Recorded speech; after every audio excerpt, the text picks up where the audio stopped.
How to set my mind in সালাহ, কিভাবে আমি আমার মনকে সালাতে ধরে রাখবো। সালাতে দাঁড়ালে মন আর কোথাও হারিয়ে যাবে না, স্থির থাকবে।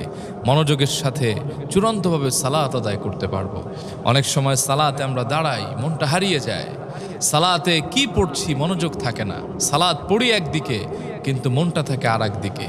কিভাবে আমি আমার মনকে সালাতে স্থির রাখবো, বেঁধে রাখবো, ধরে রাখবো? 6টা কাজ করেন, ইনশাআল্লাহ সালাতে আপনার মন স্থির হয়ে যাবে। 1, সালাতে যখন দাঁড়াবেন নিয়তকে সঠিক এবং একেবারে বিশুদ্ধ করে দাঁড়ান। নিয়তটা যদি ঠিক করতে পারেন 50% সালাত আপনার ঠিক হয়ে যাবে। কারণ যে ব্যক্তির নিয়ত শুদ্ধ তার আমলও শুদ্ধ হয়ে যায়। তাই তো নবীজি বলেছেন, ইন্নামাল আমালু বিন্নিয়াত, সব কাজ নিয়তের উপর নির্ভরশীল। নিয়ত ভালো হয়ে যায় যে ব্যক্তির, ওই ব্যক্তির আমলটাও ভালো হয়ে যায়। নিয়াতুল মুমিনিনা খায়রুম মিন আমালিহি।